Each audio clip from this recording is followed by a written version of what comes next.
Exceptional Radio.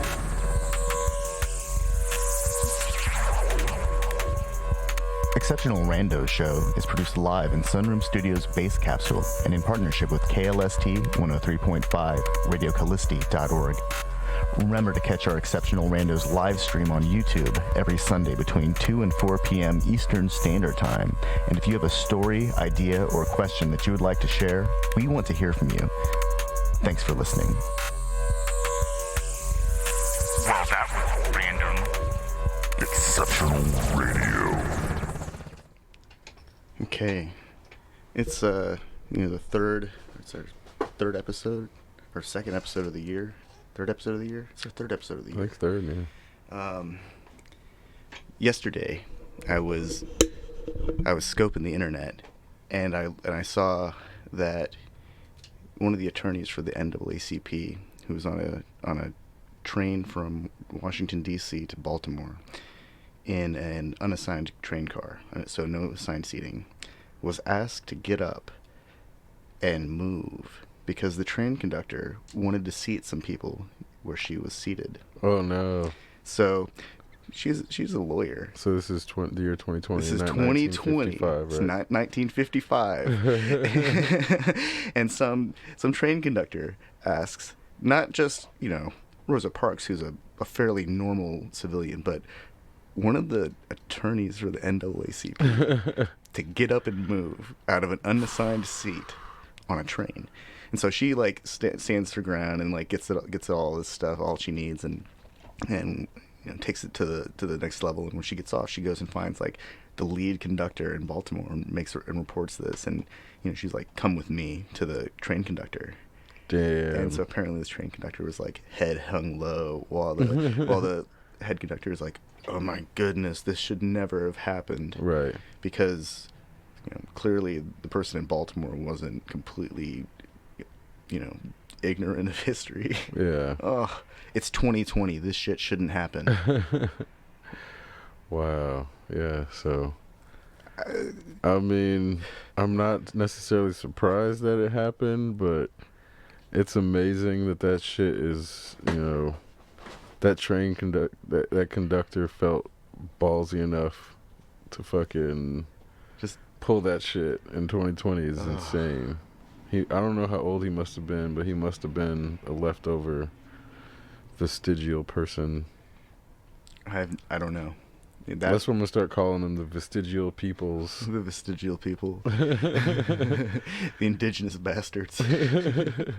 No, they're not indigenous. Oh no, that's right, they're not. They're definitely not indigenous. They're parasitic. They're the fucking as fuck. Yeah. This is the vestigial peoples. I'm struggling to see. There's this whole element of society that has those this dude is running a train. He's got, he's not a whole lot of power, but he's got some power over people's lives and schedules and their capacity to make it to their next destinations. And this dude felt comfortable moving a black woman to the back of the train to seat someone else. I'm assuming not black, and probably not a female. And that's kind of where, that attitude, it's I'm trying to struggle to find anybody else that could, that I'll the pilot of an airplane. Immigrants that get those positions really end up in a place where they try to double down on that culture even more. So I'm not gonna say it's exactly the demographic I'm assuming it was, because there's a lot of times at TSA where I find myself getting subject to the worst kind of treatment, and it's somebody who's clearly a first generation immigrant, just quote unquote trying to do their job, and that's where I'm like, oh, they get their people who want to prove themselves to do the most and do the worst. Well, there's this book by Robert Heinlein called Starship Troopers. And there's this big central theme to it is that to become a citizen, you must serve in the military. And so there's a corollary here in that some people believe that to become American, you have to engage in the same kind of regulatory. I'm not really sure how to really describe it. There's a lot of regulation that goes into becoming a United States citizen to patriate to this country. Mm-hmm. It's not as simple as people think. It's not as simple as just like showing up with a passport and saying, "Hey, I'm here. I can do these things. Give me a job." Okay. And so there's just like a lot of there are a lot of misconceptions about expatriation to another country or coming to this country. It's actually a lot harder and a lot more expensive than people think it is. Yeah, it's definitely not something that middle or lower class citizens from other countries are able to do. I mean, it goes both ways now. It was, it used to be easier for Americans to expatriate to some countries, but now it's really difficult for, middle class Americans to do the same thing. It's, getting a long-term residence somewhere else. You have to have so many metrics met. Yeah. There are educational requirements now. Yeah. You can't just show up. You have to have degrees. Mm-hmm. Or experience in something that or somebody has to local, bring you in. Yeah, they can't fill with somebody locally in a lot of cases, which, I'm not against that notion anyway, if that's going to protect the local population from having jobs taken by people who aren't part of that nation's immediate network. That I can definitely understand that framing, but there is an element where the way the laws are set up, they only impact poor people at the end of the day, and I think that's kind of, the rich people can buy their way around the rules, and then the poor, the sanctions that get put on different nations really only affect the poor people.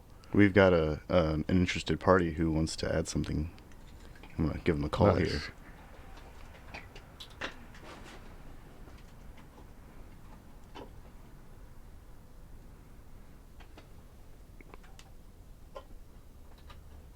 Bringing in audience.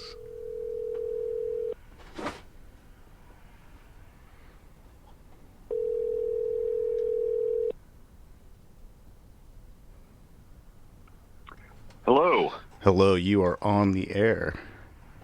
Hi, this is Ryan, a.k.a. DJ27 from the station, and I was just listening into what you guys were talking about, and what I found really interesting earlier is when you were discussing about, say, a certain emperor or what have you, and you have a monument like the Great Wall or the pyramids, if you will, and how those are essentially named after that leader, if you will, and it signifies them, even though they might not have had any involvement in the actual building structure, engineering, or even say so in the beginning. And what I find interesting today is it's very similar. You've got a building or monument named after you. It signifies power. But you don't just have that today. You have a whole project that's already been completed by someone else, but corporations buy these naming rights to put their name on the building as if the building is theirs. So when you were talking about stadiums. Exactly. Like in Indianapolis there, you've got Lucas Oil Stadium. They paid a lot of money to the Capital Improvement Board to get their name up there, but they don't own it. They didn't build it. They didn't do anything with it. Another Indianapolis example is Deer Creek. Yeah. Yes. Oh, gosh. Yeah. Yeah, absolutely. I don't even know what they call it anymore. Yeah, me neither. No one it's still does. Deer Creek to me. Yeah, it's always going to be Deer Creek. But it was like, I don't know what decade it was recently where, or you look at all these bowl games at the end of the year, college bowl games, and they're not the Orange Bowl or this anymore. They're like the McDonald's, how many sponsors bowl. And it's interesting because it's almost like a shortcut now to prove you're powerful, you don't have to build a building or have someone else build a building or monument. It could already be there. Yep. You can just put your name on it, and then any naive person walking by will just assume, oh, that's your building. Yeah. So I find it interesting. Not only do you have, going back in history, these rulers that have these monuments named after them that they didn't even physically work on themselves, but now you have the similar thing, but it's like it's like trying to then another emperor coming in and then putting their name on the pyramid at the top, per negotiation. And I just find it's a really interesting and even deceptive in many ways phenomenon. And I just kind of wanted to add on to that when you were talking about it. No, that's a fantastic observation. And I think one of the things you're nailing on is when we have corporations that have received personhood, now they are trying to adopt practices that rulers and monarchs used to do in order to, establish iconoclasm and destroy, when, what is it, Bankers Fieldhouse buys the name, you forget Fifth Third Bank used to exist, or whatever.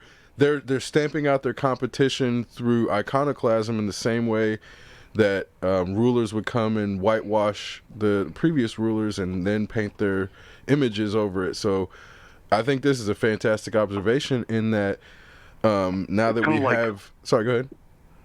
Oh, I'm sorry. I was just going to say, it's kind of like, when the Romans took hold of that area of Southern Europe and what have you, and they basically repurposed all the old Greek gods. Mm-hmm. Yeah, exactly. And they just reutilized the existing infrastructure that the Greeks had laid out, spanning all around the Mediterranean. Mm-hmm. That was a common practice among rulers, and the way that they would do it, they would either absorb the gods or destroy the gods. And this is a great example of them absorbing the gods but renaming them to establish Roman supremacy. So this, what you're discussing, is something that goes back so far, but it's happening still to this day in a way that people should really be aware of the transition to technocracy. That is really, we still want to, we believe in democracy because we don't want to believe that we've had our system usurped by something that we don't understand. But we're so far into technocracy that it's easier to go with the flow, I think. Right. With people. And I think, whether it's from the aspect of the Brave New World perspective or 1984, either one works. But when you have people in a technocracy, they're still trying to deceive themselves that they're actually in a democracy so they don't feel powerless. And in that's also a function of the technocrats keeping them as if they have an influence and feel as if they are doing something. So this is kind of where, when people are posting on Facebook and quote unquote using social media for activism, this is a function of technocracy keeping people docile and complacent and in a way that makes them feel like they're doing something. So this goes so far into how our current experience has been established that I think it's important for people to understand that, yes, what Facebook is doing is the same as what fucking Romans were doing. What Marvel is doing is the same as what the Romans and the Persians were doing. Yeah, it's Except intellectual. Instead of being conducted by a figurehead, it's conducted by a faceless entity that is formed as... It's a hydra. It is. And then they give you a face that will make you feel what you're supposed to feel from their perspective to keep you complacent, but making you feel as if you're voluntary part of it. Because when people are buying tickets to Marvel events or Marvel, I guess films, because I mean, they're not even films a lot of times. They'll go to these pre-film trailer releases where Kevin Feige has all the stars out on stage. So it's like it's a a brief promotion for a roller coaster. It's a pep rally, basically. Oh, it's a pep rally. Yeah, it's a pep rally for a roller coaster.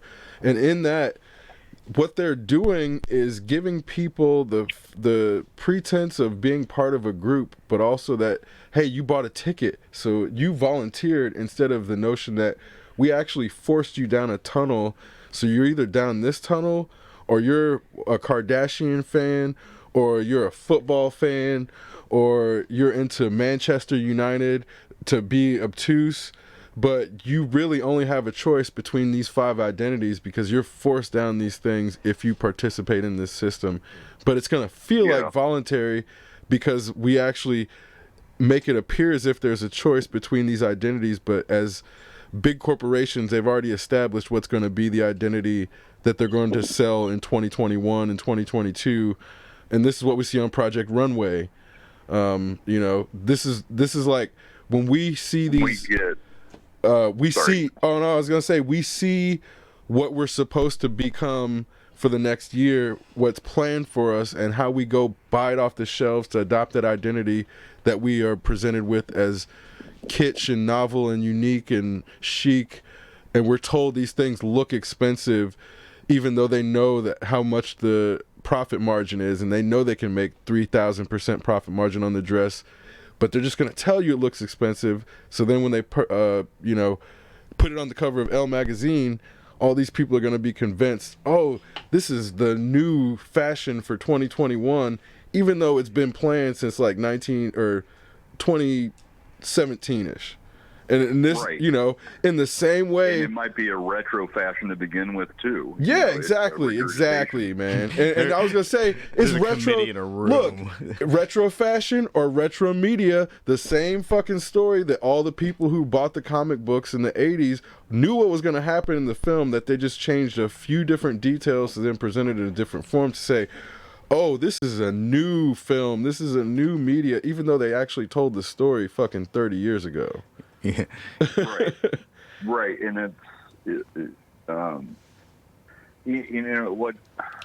it's always hard for me because some of these Marvel movies I really like, some of them maybe I don't care for as much. But what has always ate at me is that we've gotten so separate, in this terms of the Marvel thing, from the actual artistry, the actual comic book itself. And now it's about epic blockbusters. So I feel like it's got its own self-division, and it kind of reflects on how we, as a culture, look at the arts. The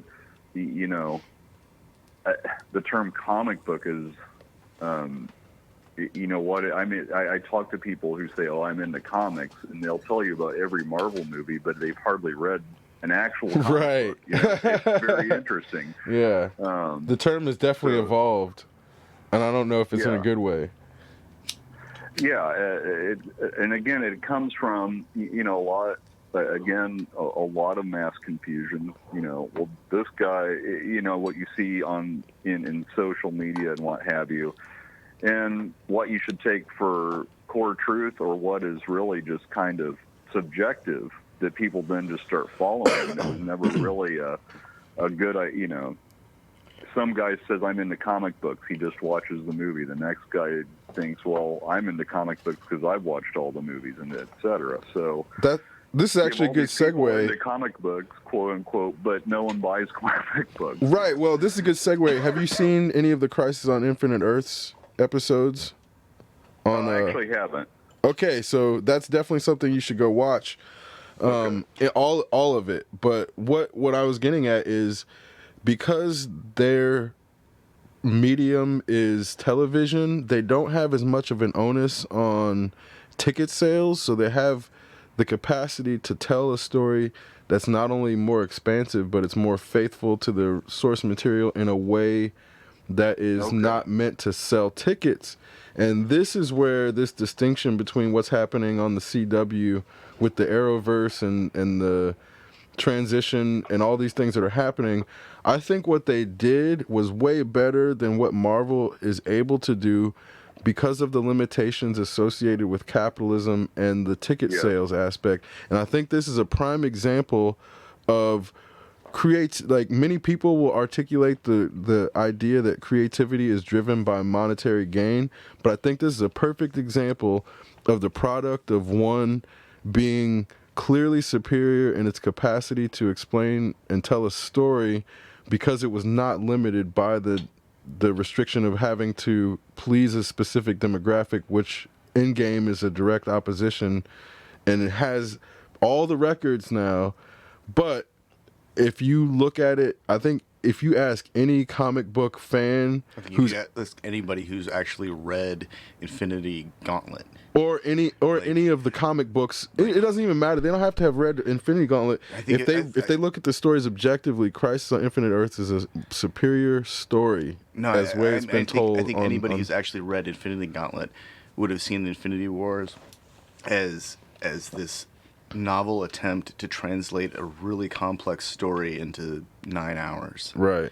And it's not that easy. And that's why what DC Extended Universe has done is so incredible, and that especially now that they're tying in Justice League's Flash. Yeah, they had Justice the fucking Ezra Miller, Grant Gustin fucking crossover. Yep. And I guess I must have lost my shit apparently, because my lady came running in the room like, "Are you okay?" And I'm like, "Oh, they just had the fucking both of the Flashes on screen." And she's like, I thought you got robbed or something." Like, but I lost my shit, and that they're doing shit like that on the TV show, where Marvel had the opportunity to do that on their TV shows with S.H.I.E.L.D., but they fucking just squandered it, and now they're trying to follow in DC's footsteps, but they have a bigger budget. Well, they also had an opportunity after they introduced the Defenders to integrate them into the larger Avengers which universe. they're going to do. They've been dragging their feet on it. Well, they had intellectually property rights restrictions, so I can't necessarily blame them on that. But this is where fucking capitalism got in the way of that. Yep. Again. Yep. Again. It's the same shit with Spider-Man. Spider-Man was restricted from the main universe. I boycotted that shit because I was like, that's the only way as a capitalist that I have any influence on Spider-Man getting back into the MCU. Now it's a copyright mess.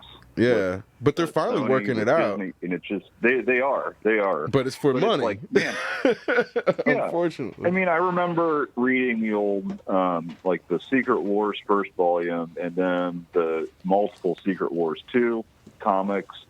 And Spider-Man was very much involved in all of this. So I'm watching, and it included everyone, the Avengers, everyone. So I'm watching all these Avengers movies now.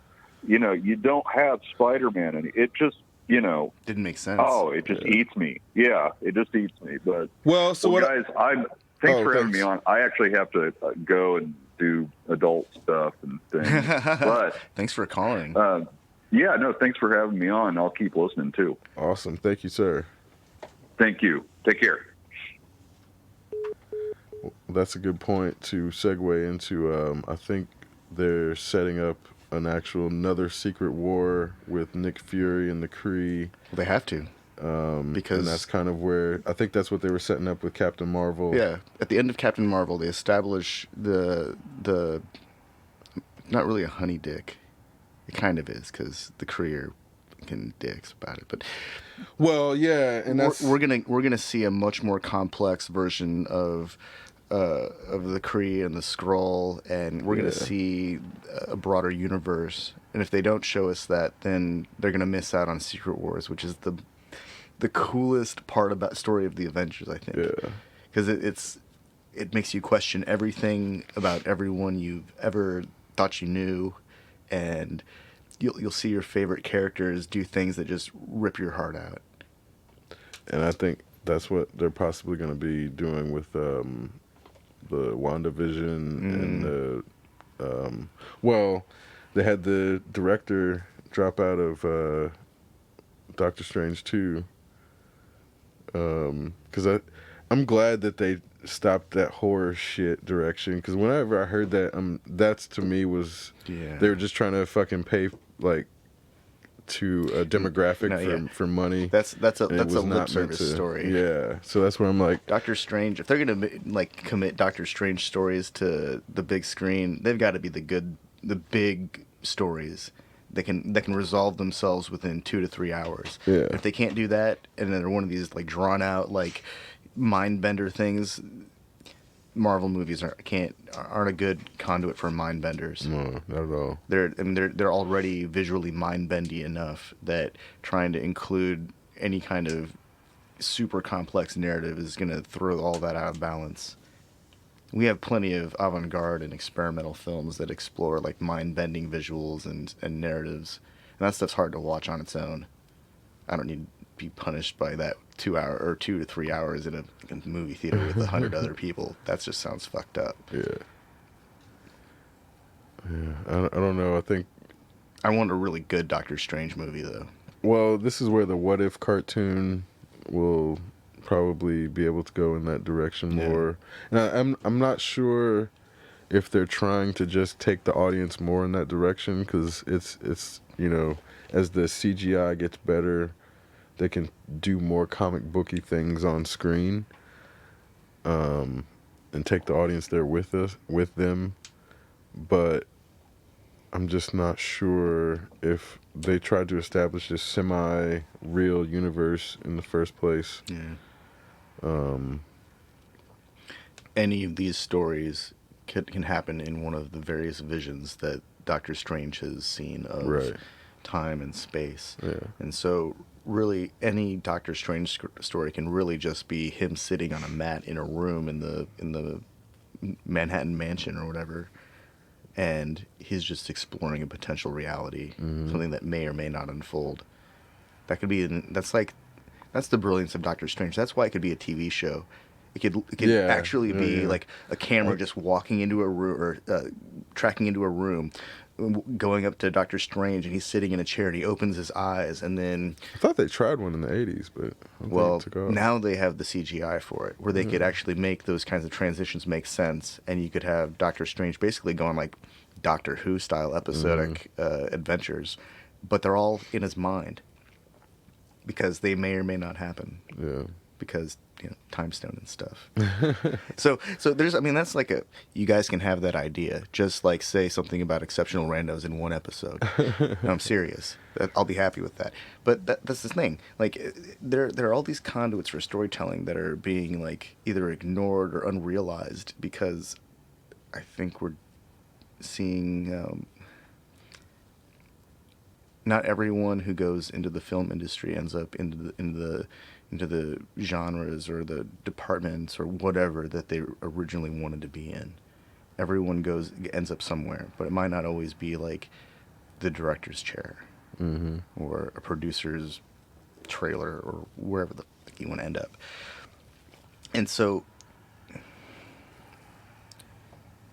I think that there are a lot of stories that have a lot of potential for, we've talked about the television narrative format, how we get long-term story development, and I think that's the thing that gets overlooked with the film story selection.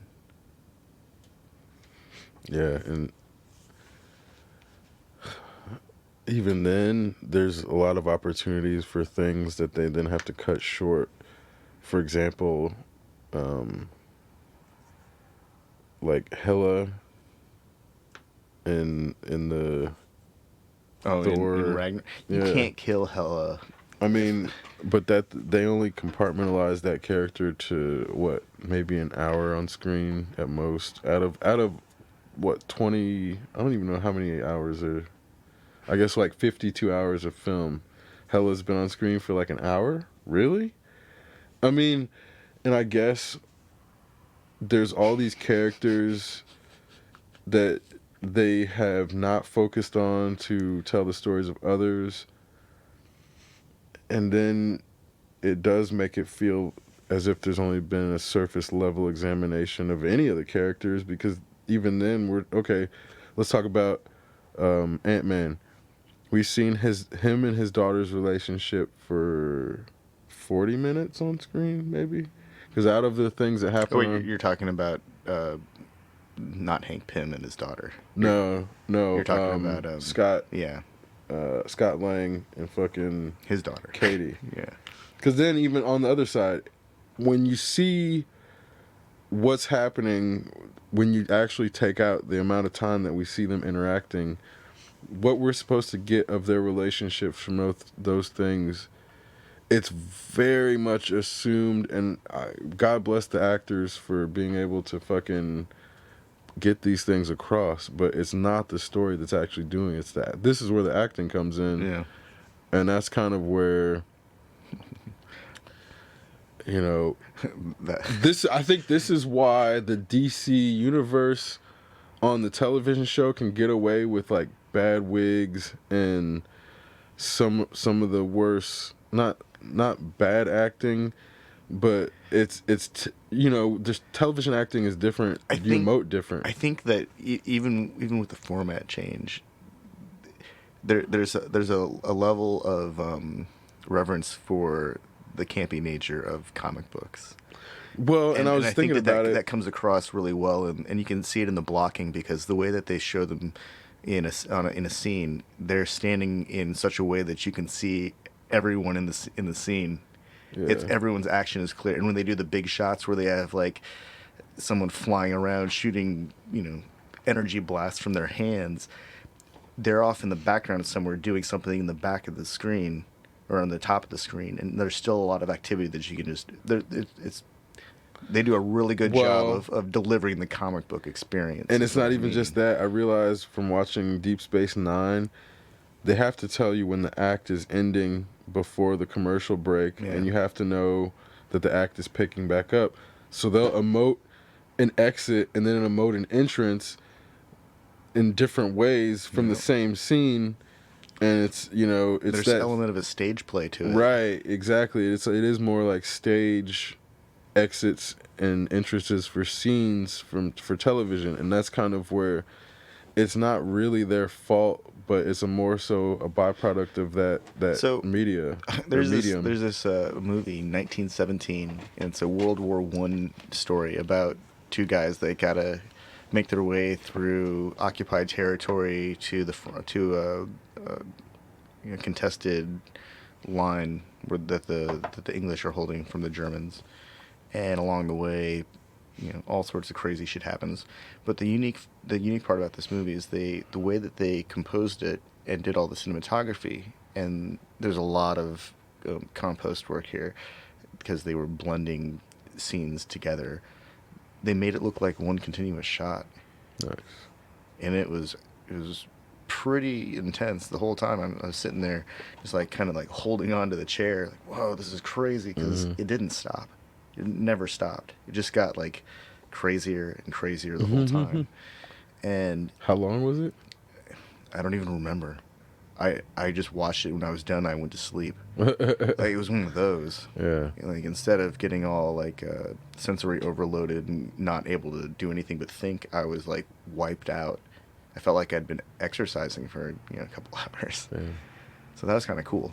But that's not really the kind of thing that you see very often, where the cinematographers attempt to make a big continuous shot. It's actually really difficult. Yeah. And so we're at a place with the technology where they can bring the images together in such a way that it's so seamless that we don't know anymore if they really want to. I mean, I'm sure they had to go to a considerable amount of effort to make everything have the same kind of look. Well, as long as you can record more image than the frame, then you can create a seamless transition without actually shooting it. Well, like 8K cameras. Right, exactly. Right? Exactly. That's what I was getting at. Incredible technology is available now. That's one of the things that makes it so possible to make that seamless. So one of my friends asked me, he's like, "Hey, Tien, what do you think of these 8K displays?" I said, "I think they're great if you're a content creator, but good luck finding any content for the next several years. And whatever content that becomes available is going to be like a demonstration for the display more than it's going to be an expression of creativity." Right. And so, sure, we'll be able to see the technology. Sure, you'll be able to see, or you're going to be able to have as many pixels in front of you as a movie theater or some giant projection system. But at the end of the day, if you're not utilizing that for some kind of content creation right now, especially because the technology is just being delivered. If you're not using that for some kind of content creation now, I mean, that's just like, why? There are really fancy 4K TVs out, and there's still a limited amount of content. Mm-hmm. And Yeah. you got to be within a really limited viewing distance to really take advantage of it. Otherwise, you might as well be looking at a 1080p display past a certain distance. Yeah, I think it's hard for people to figure out a way to apply the technology. You Yeah. know? Other than, oh, it's clear. I mean, if you want to have it, if you're going to use your display for a computer in your living room, then definitely get a 4K display, because it'll just last longer. Yeah. It'll be able to keep up. It'll be able to remain a functional component for longer than the 1080p display will, because those are going to phase out eventually too. I'm thinking about it. One of the benefits would be able to zoom from far to really close, and you'd almost have to have either a really huge jib or a drone for that to work. Mm-hmm. So that's kind of where then the camera's almost not really that useful unless it's in tandem with a drone.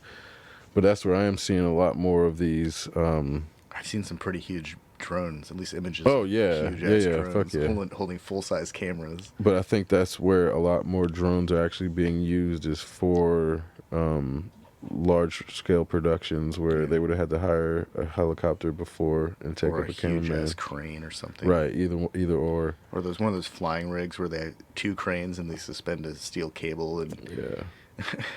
So I do think that in terms of lowering the barrier for creating high quality productions that include a wider range of shots, that's what it's doing just in general. So you shoot But then it's still, you still have to be able to afford the fucking drone with well, the AK that's camera. the thing. Assuming one can afford all of the necessary components of this production system we've described, then you have to have something to shoot. You have to have a story to tell. Right. There are all these other things that have to come together too. And then really it's not about having 8K of resolution. It's about being able to, like you said, crop down to 4K so that you can have options within the frame. You can reframe the shot. So what you're saying is it'd be a good time to become a drone pilot for productions. A video drone operator, Yeah, because you have to have so many hours of drone operating to do it in the first place. Like, you can't just walk on and pick up the drone. I think it's like at least 15 hours. I had to log 15 hours before my drone would go above a certain height. Huh. So there's definitely restrictions that come to it, because they want to make sure people aren't flying these drones in their areas they're not supposed to. So every pilot I'm sure has that, very that much some identified. company that's going to trust thousands of dollars worth of camera and drone to somebody wants to make sure that they've been certified and passed some kind of licensing. Yeah, I mean, of course. one mistake, and that's... I mean, you can't even operate a drone that's gonna fly a certain height without having it'll make sure you've fucking licensed with the FAA and shit. Oh yeah, like yeah. The drone won't even start up. There's so many there's so many times where I've thought, man, I wish that I had a drone following me around with a camera. Mm-hmm. And I'm actually being serious, because there are so many times where it just would have been nice. Yeah. There are parts of this country that are largely untouched by humans still. And some of them, well, a lot of them are pretty expansive and they're impressive to look at, but there's not much to see. And then there's some places that are like tucked away in these tight little crannies of the geography, and they're incredible looking. Mm-hmm. They're just beautiful. And they haven't been touched by humans at all. Like, there's no forestry management shit going on. It's just a wilderness. Yeah. And those are times when and I big wish... feet. Yeah, and big feet. Well, that's the only kind of woodland management we need. Is it big feet or big foots? I'm not sure. Like, obviously they're not real, but I guess like either one could work for a fictional entity. I think it's got to be Bigfoots. Bigfoots. It's a Bigfoot. Because it's a Bigfoot something. which It's like a implies that they only have one leg and they all hop on one foot anyway. It's a Bigfoot bear. It's a slug. If it only has one foot. The lingo was definitely not. I mean, we're not assuming these people are very much in line with rules. So Bigfoot's is probably more correct. Yeah. Yeah. But Maybe they got one big foot and one small foot.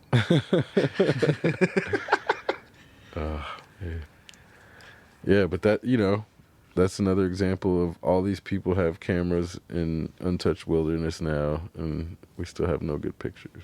Yeah, it's true. And it's shit like that I can't ignore as a scientist. Everyone's got a camera on their phone, and we're still creating a preponderance of images that no one's ever going to look at. Yeah. But the reason I would be interested in having a drone following me around in a place that is largely untouched is that there are times when you just shouldn't be going off trail. Because it's either dangerous or you just shouldn't. You just don't disturb it. Whatever it is, it looks good from the trail, but that's close enough. Yeah. Well, and in those places, I feel like once you hit a certain spot, if you don't have a heavy-duty machete, it's not going to allow you forward anyway. Yeah. It doesn't take a lot for the brush to grow together in a way where... Or whatever trail that may have existed at one point just disappears. You get to these spots and it's like, holy shit, I can't go forward.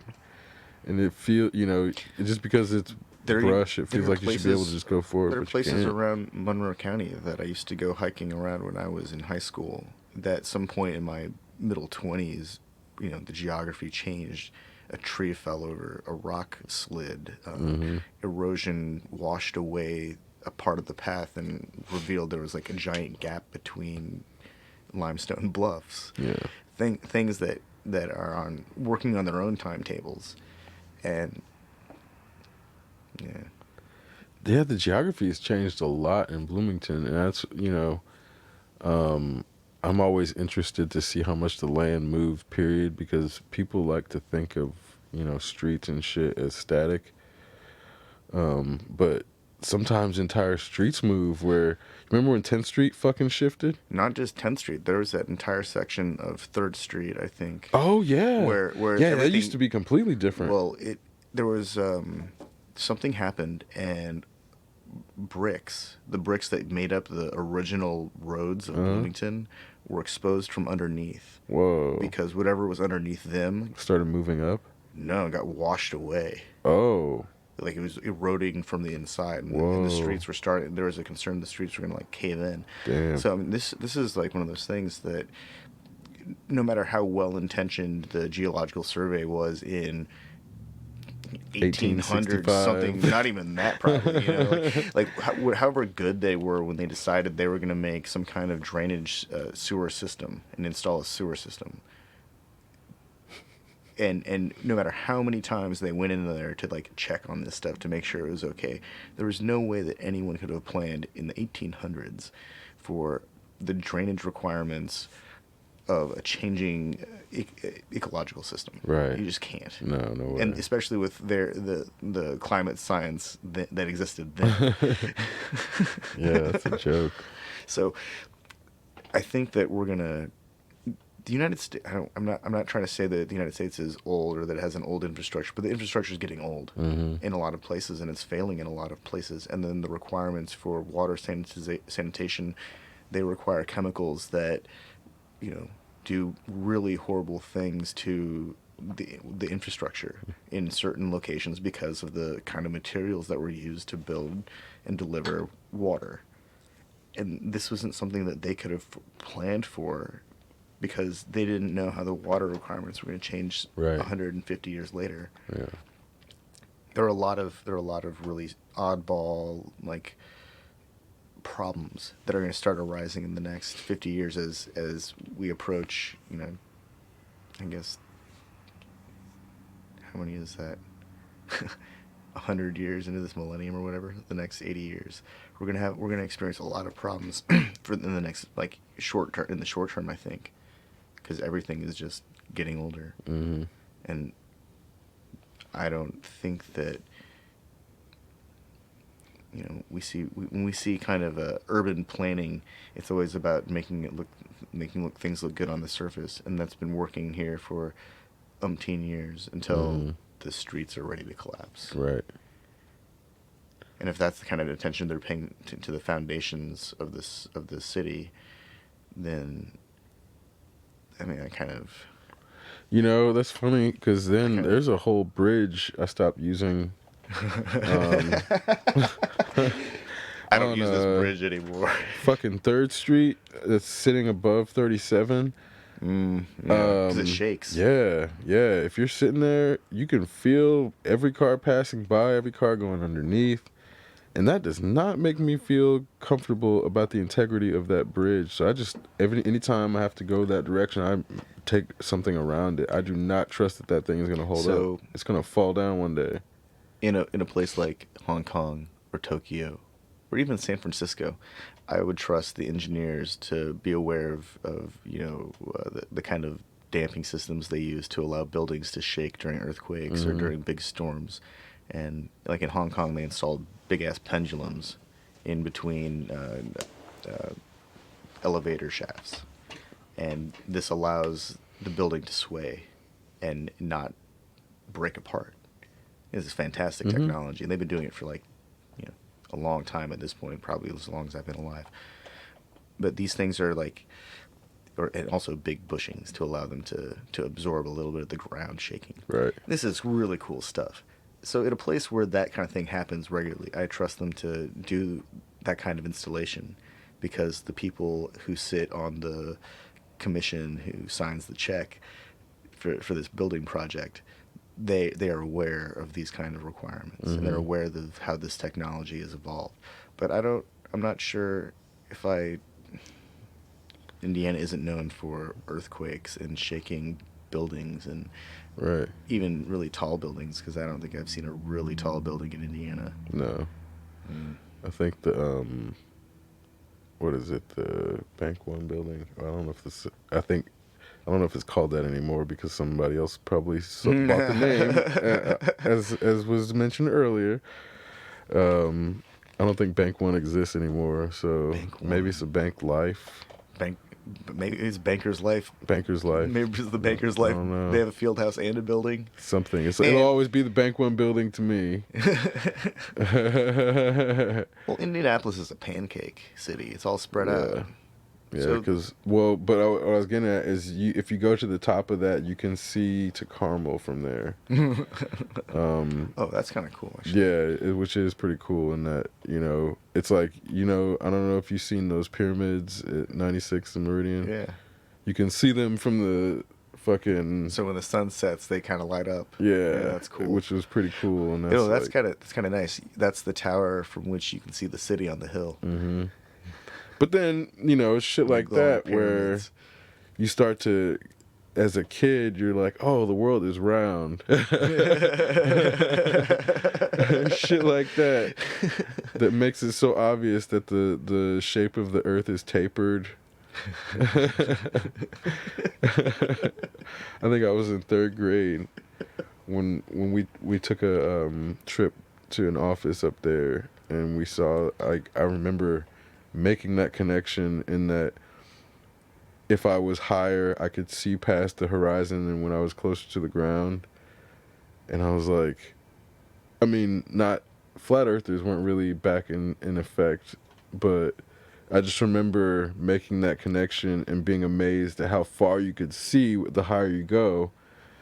And Yeah, that's one of those things that understanding just geometry, right? Just simple geometry, and how if you were to sit a triangle, something with a perpendicular angle, right on the axis of the Earth, and so I guess it would be like a tangent, right? Mm-hmm. So if you have a tangent drawn in a circle, you have a limited range before the horizon disappears completely, right? And and it's not infinite. It actually disappears. Mm-hmm. Whereas if it's on a flat plane, it extends into infinity. Right. Like an infinite landscape. Yes. Until it just disappears. which means that you can't see that far. Your ability to collect light at a distance is no longer sufficient. There are no cameras or telescopes that can see far enough. Mm-hmm. But it's still a flat plane of existence. So that means that. But from this individual's perspective, it appears to converge into a single point. But it all converges to a single point. How? Then it's not flat. Then it's got a I mean, well, but I'm saying, well, what I'm saying is, in an actual infinite, like, line forward, if you were standing in a spot from a single individual's perspective, it would appear to converge to a single point, even though everything would those converge. parallel lines, the infinite would not appear infinite. You couldn't, like, there's no way to resolve that image anyways. And this is where the paradox of why, if it was flat, you'd see that and not what we see, which is obviously why it's not flat.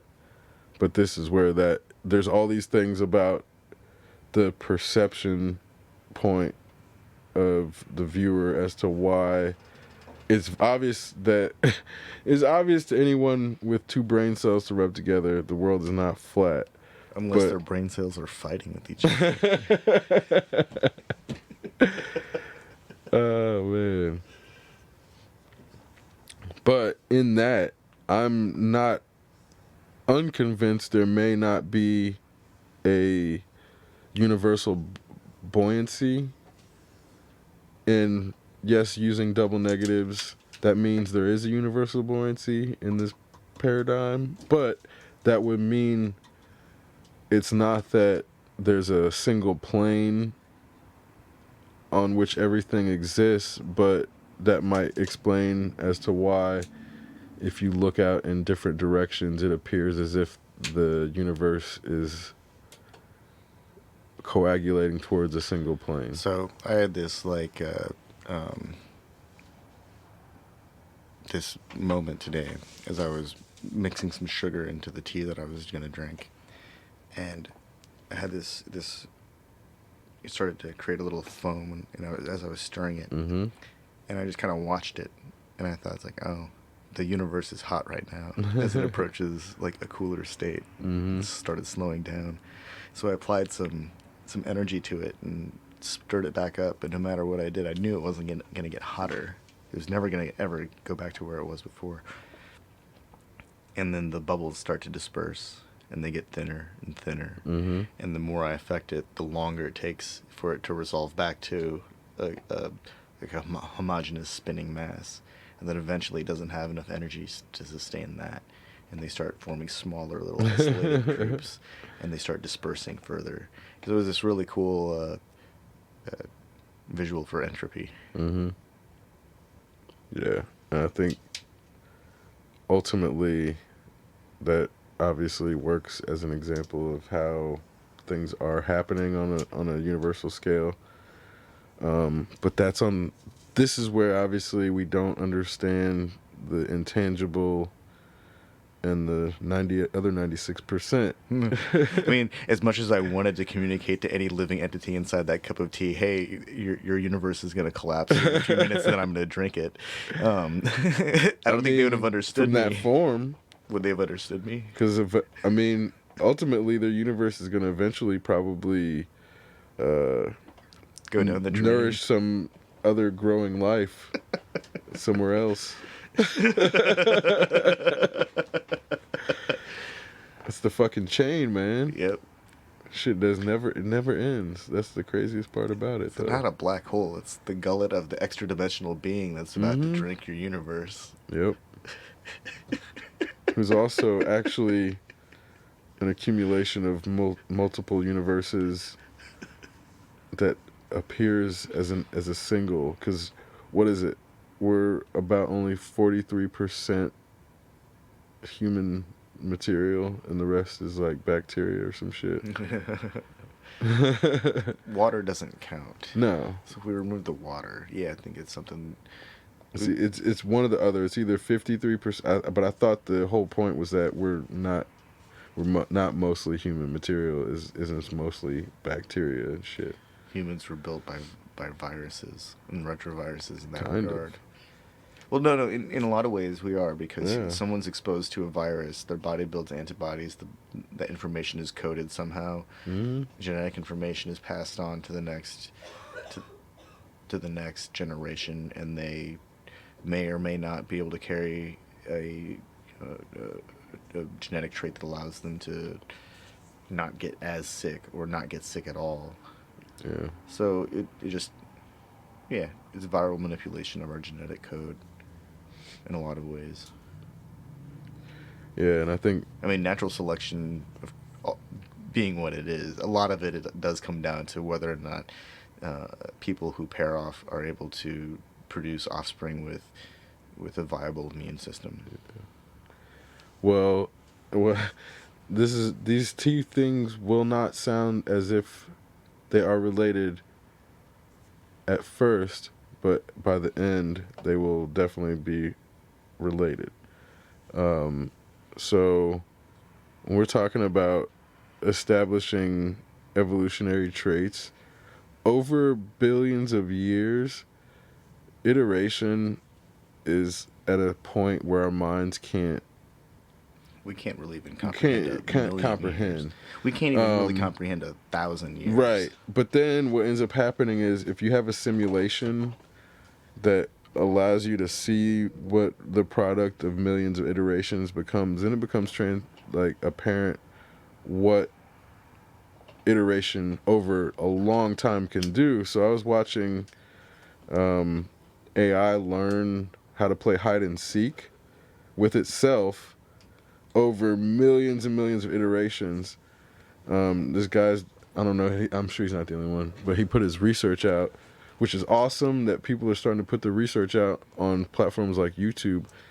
But he put out the research of the AI playing millions and millions of iterations of hide and seek. Obviously, you can't see the millions. It's the products from like the beginning to the end.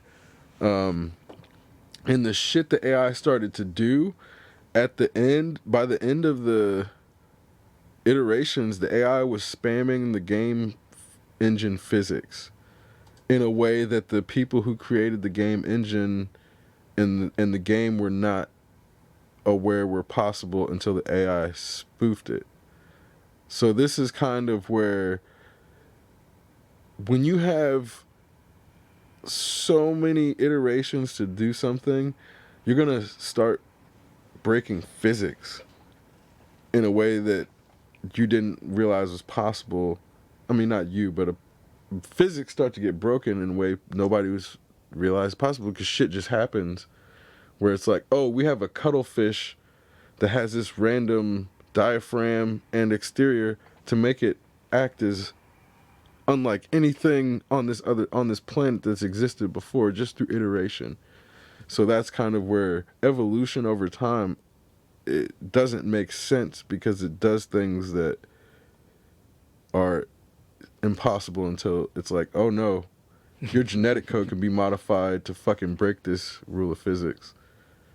And that's why I think ultimately science is so interesting, but also why when you take it to places where it can go, it's going to sound crazy as to why people get into shit like Star Trek. And, you know, Star Trek or Star Wars, these are just places where things could go. They could have gone in a long, a galaxy long way away a long time ago, but we're here, so our shit's a little bit different. Mm-hmm. But those physics are completely possible, which is why science fiction, I think, it has its place in carrying creativity, but it's also examining the possibilities of physics in a way that it just seems impossible to us in many cases where it's possible somewhere else. It only seems impossible within the constraints of our physics and the way that we understand physics and the physical universe that we occupy. Under the rules of our universe, another universe's physics might seem like a dream or a nightmare or who knows what. They might not allow for us to even exist. The physics might be, impossible. Yeah. But we don't know because we can't go to other universes to experience their physics. unless that's what we're doing when we dream, and we just can't. We just don't realize We it can't yet. test it, so nobody's affirming it, because that's what many cultures will say. Well, you know, But there's technology now that allows people to envision or to share really rudimentary, crude images of their thoughts. yeah, And yeah. so the next stage is obviously is to increase resolution and definition so we can see what these things are. Mm-hmm. If that's the actual goal, if people actually want to share what goes on in their head at night when they're cleaning house. I mean, I'm sure that the psychology, the psychiatry industry wants that. Yeah.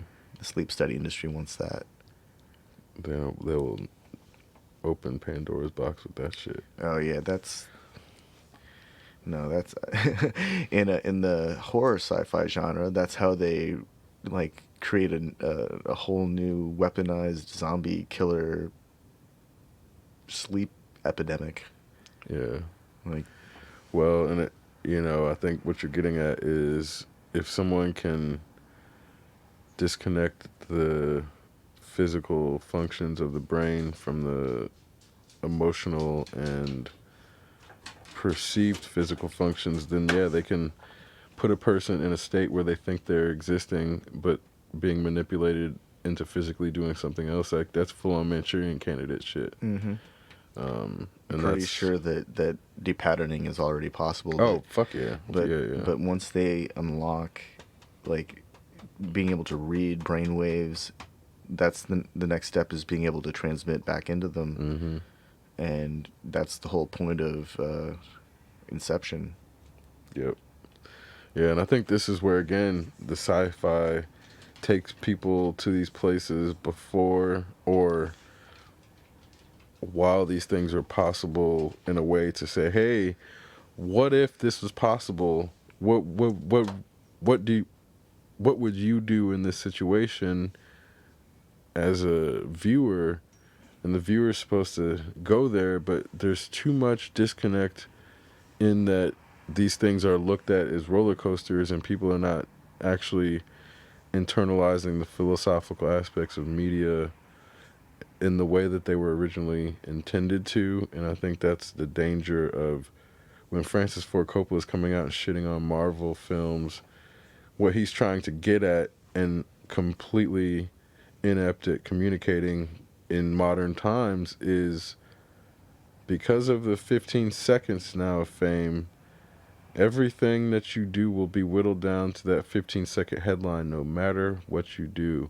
So you have to be able to create your thing and also dictate how it's going to be framed in the headline in order to control it. Otherwise, somebody's going to control your narrative no matter what you do. Narratives will be controlled by the one with the most influence on the headline.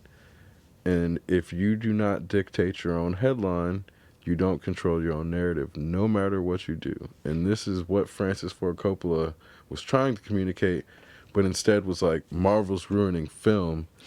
And his fucking message just got fucking whittled down to a dumbass headline because he didn't control his narrative. Yeah. Well, Getting back to what I'm saying about you have to control your narrative. let's have a little reality check. The Marvel universe brought in like billions of dollars. Billions with a capital B, billions of dollars. I mean, an exceedingly... Eventually will probably be trillions an or some shit. exceedingly profitable endeavor. Disney, hats off Disney. Bravo. Good job. And every one of those dollars came from some facet of the marketing, the commoditization of the film industry. So movie tickets at a movie theater, Blu-ray copies, download copies, streaming movies, whatever it is, it's leading to people gaining access to this stuff. All of this stuff helps bolster the film industry because it gives the film industry reason to keep on making films, and it gives the secondary industries like the camera manufacturers and lens manufacturers reason to keep on creating better lenses so they can compete with their competitors on like who has the best camera system and sensor technology, lens technology, batteries, whatever, lighting technology. Right. All these things exist because somebody out there made a great movie that inspired a bunch of other people to try and make movies, and so they, Marvel's not doing anything to hurt the film industry. Oh, fuck no. Like that. Fuck no. I mean, Black Panther brought, I think, $90 million into Atlanta and the greater Georgia region. That's just one city. That's just one film. One film, one city. Yeah. That's incredible. Yeah, because people were like, what did Black Panther do for the black community? This fucking dumbass narrative was out there. Well, I looked it up because I wanted to make sure, like, hey, was Black Panther actually helping the black community? Fuck yes, it was. Fuck yes, it was. The dumbest shit from that came about from Black Panther has to be when our government was testing some new database, and they put Wakanda in as a test. Oh my god! And then it got entered into the database, and all of a sudden Wakanda became like an A+ trading partner of the United States. Yeah. Briefly. So this is already a country that fucking came up with what, Nambia. So I wasn't surprised that Wakanda got listed. I was just wondering if it was on purpose or an accident. Like that to me was the real question. Cause I'm like, as a black person, not surprised. These are the motherfuckers that can't pronounce anybody's goddamn name right, no matter what continent or country you're from. It don't matter if you're from Poland, fucking Tanzania. They're not going to pronounce your name right here on purpose. So I'm not surprised they fucking didn't realize Wakanda wasn't a real country. My name is TN. It sounds like the two letters TN. Yeah. I've told people that, and they say, "What?" When I have to use when I use my dictation, I have to call you tie-in. Otherwise, it won't spell it right. Stupid computers. Yeah. Tie-in works, but this is Western dictation. There have been a few things in my phone where I've had to program, if I enter this word, I want it to be this word, right, and not change it to some other word. And so I've started developing a weird dictionary in my phone. I shouldn't have to do that. It's supposed to learn yours for you. It should. It's supposed to. That's what it's supposed to do. Yeah, that's what it's meant to do. Which is why when I have to teach it shit that's not what I want to say, it's frustrating because clearly these algorithms are being developed by a certain demographic that don't understand other people. And this is, this gets back to why AI is bad at recognizing black people's skin. Why when you go to fucking put your hand under the motion sensors, if you're dark enough, it won't detect your shit and you have to wave your hand out around like a fucking moron because the people that are calculating it are not using black people when they're taking their base. And it's shit like that where, yes, black people, not just black people, everybody's skin does not absorb light at the same rate and it does not reflect light at the same rate. It doesn't matter. There are commonalities among ethnicities, but everybody's shit is different. But algorithms need to be made to be generalizable, so then they'll be like, oh, your ethnicity is black, then we're going to set our parameters to this, instead of making it so that it can obviously adjust to the individual, but that's going to take a whole different algorithm. And that's kind of where it's easier to pay for the one that's generalizable to like 5 different race settings than to make one that never that actually occurred to me to even find out if there is, like, where's the technological center of the African continent? Is there one? I don't think there's one. No. So they're like, it's really distributed. Yeah. It's a very distributed technology. I mean, because then what technology are you talking about? This is kind of where there's so many different things happening in different regions. So like Rwanda, for example, is having a major technological revolution, but it has a lot more to do with government investment in technology. So then South Africa's technology shit is more like VC and investment in small startups. So there's just different shit. Like, so Ethiopia, for example, Well, I know It's more Ethiopia like- just joined the space age Exactly. because they bought space technology from China. Yeah. And Ghana Good did for too. them. Good for them, too. They're like putting up their satellites Yeah, finally. they're putting up. And the issue was, satellites. I think what I think happened- that's what I mean. Like there are places in like Africa that are joining the space age. Yeah. And so that means at some point there will be technology developed by these nations that are going to figure out, how to solve the mystery of how do we make our cameras recognize black people. Like that's for that's sure. some fucked up Yeah, shit. fuck yeah. And I don't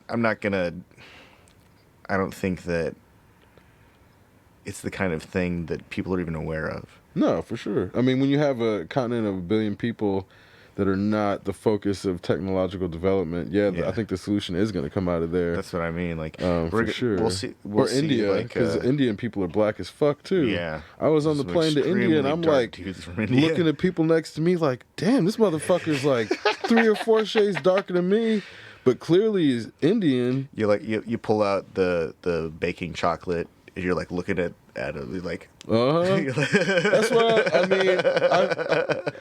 I don't know if people. I think people just thought I was Indian while I was there, because they're fucking all dark too. I mean, you realize it, but then you realize it when you're there, because that's where people. I think there was a few times when people would, try to speak, Punjab or. Well, I think it depends on the region you're in. Yeah, no, there was definitely, but it was like because what I was getting at is they were like, oh, I thought you had traditional hair.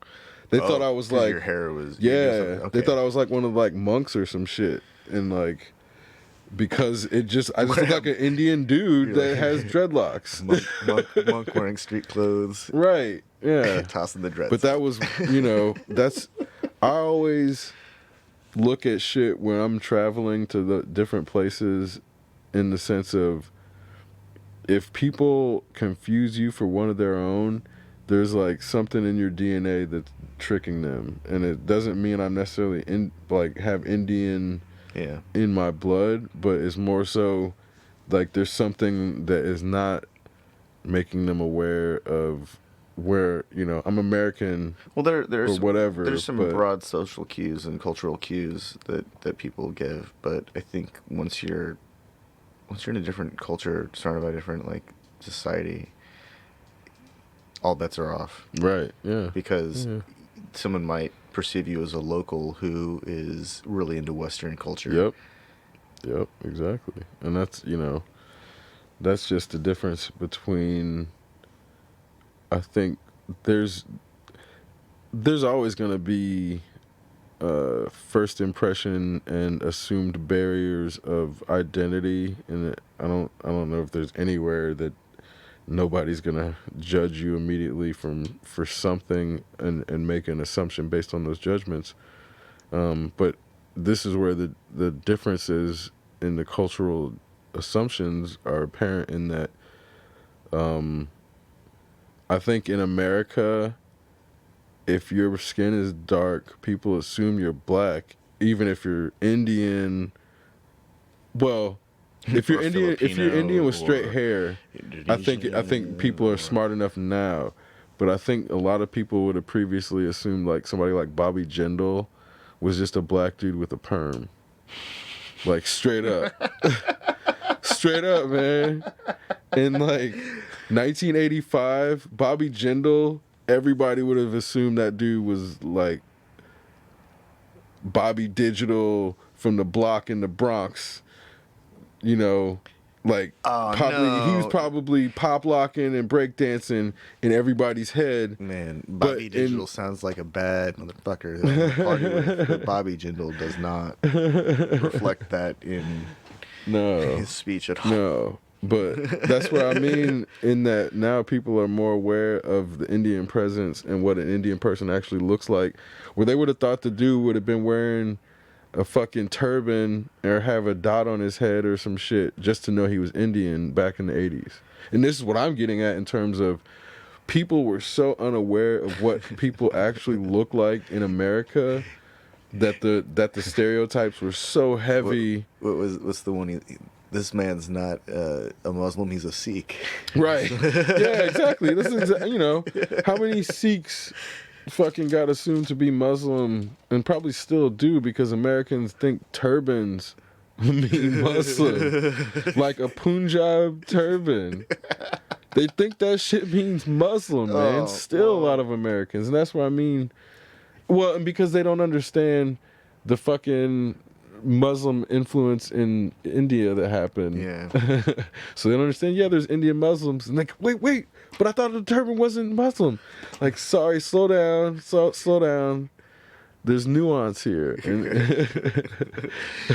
like, there's this whole period where there was Muslim rulers in India. I wish I could remember what time of year it happens, but like every year apparently there's some kind of like traditional, like these two, like the Sikhs, local Sikh and Muslim chapters get together with swords and go have a sword fight in the street. I remember seeing this video of it on like it was on Fark.com years and years ago. But I remember seeing this thing and it's like, wait, they're not like actually cutting each other up at all. They're just like slapping each other with swords and then running away.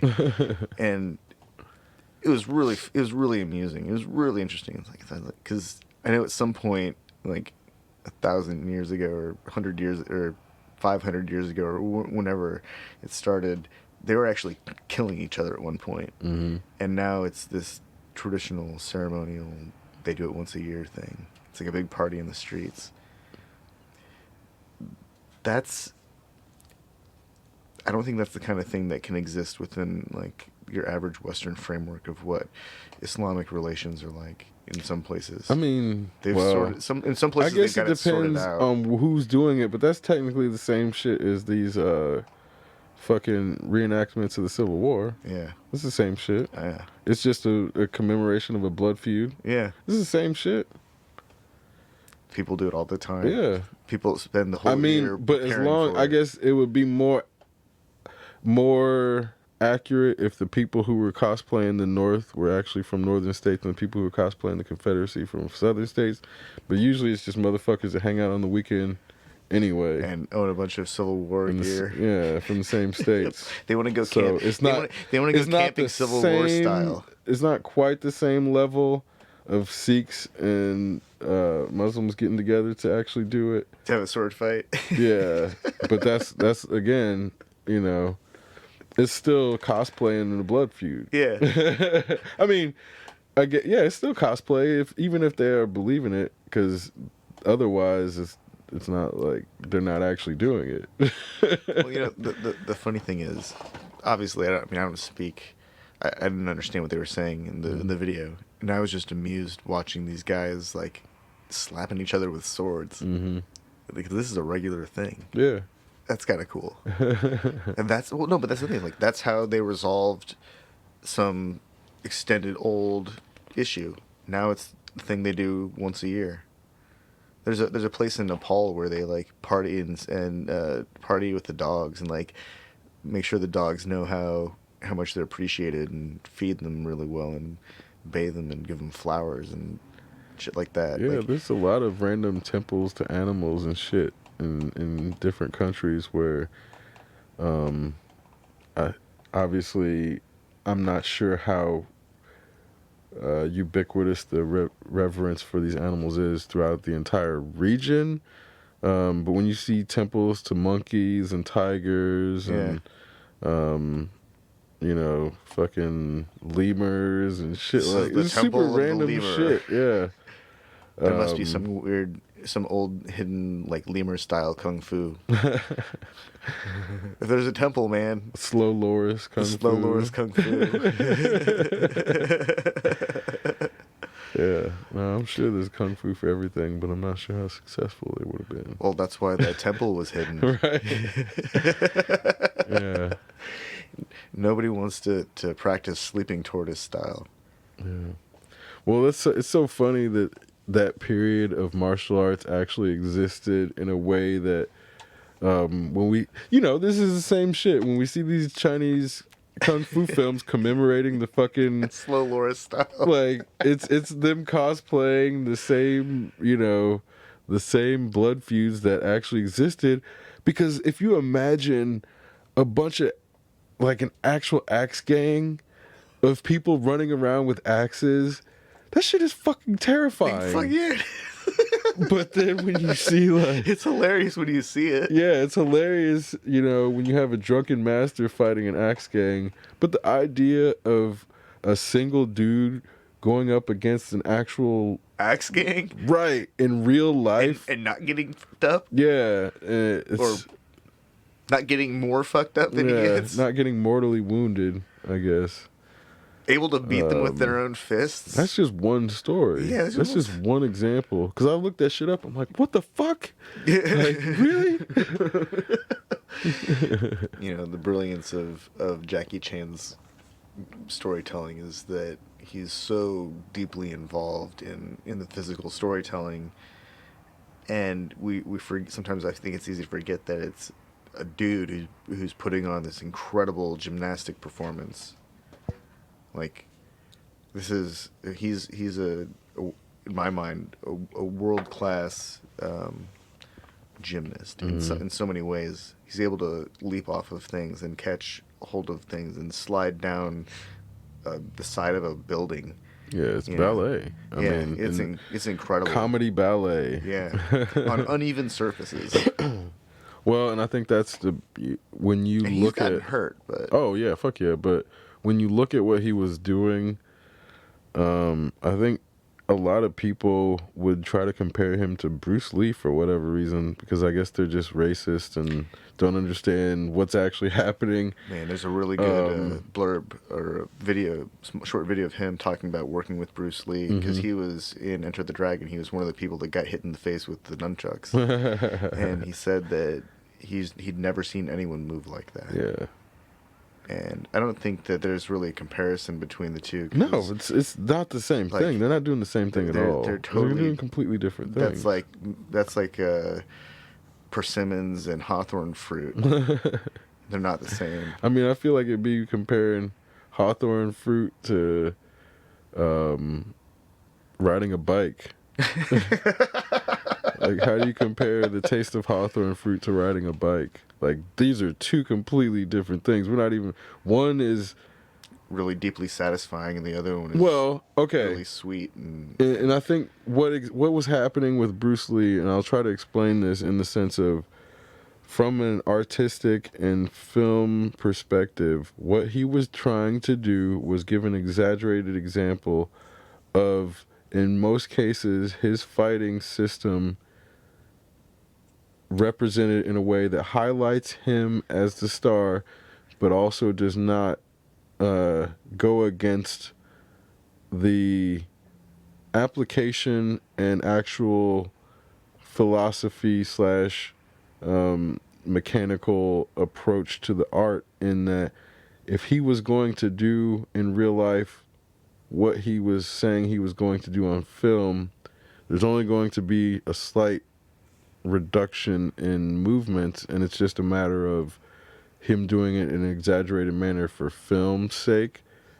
Versus Jackie Chan, his film examples were to highlight specifically to very he was putting kata in context. He would take a specific kata and then build a scene around it.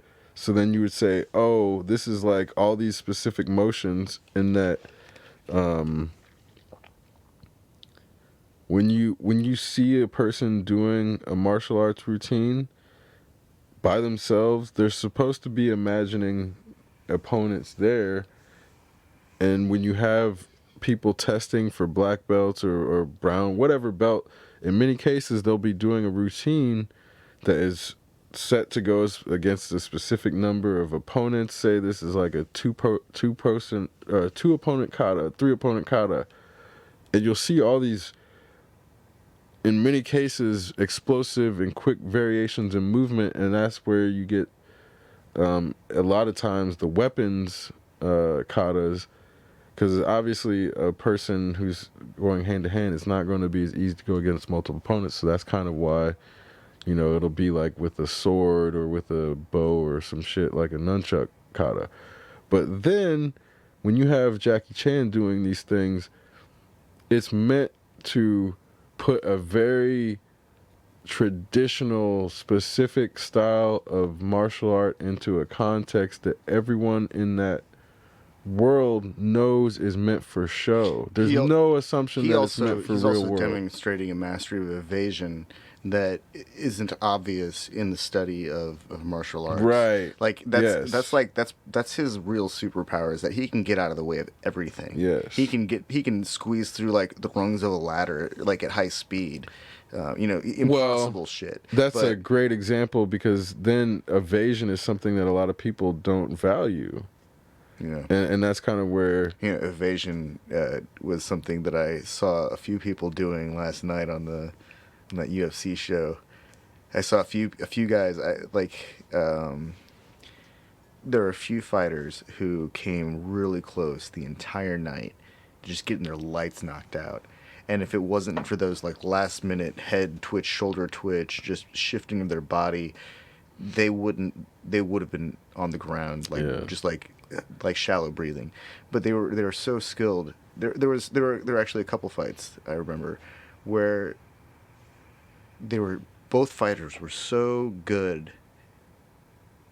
At any moment either of them could have lost. And it's down to like these really tiny micro movements. Yep. And then of course the main event was only 40 seconds long.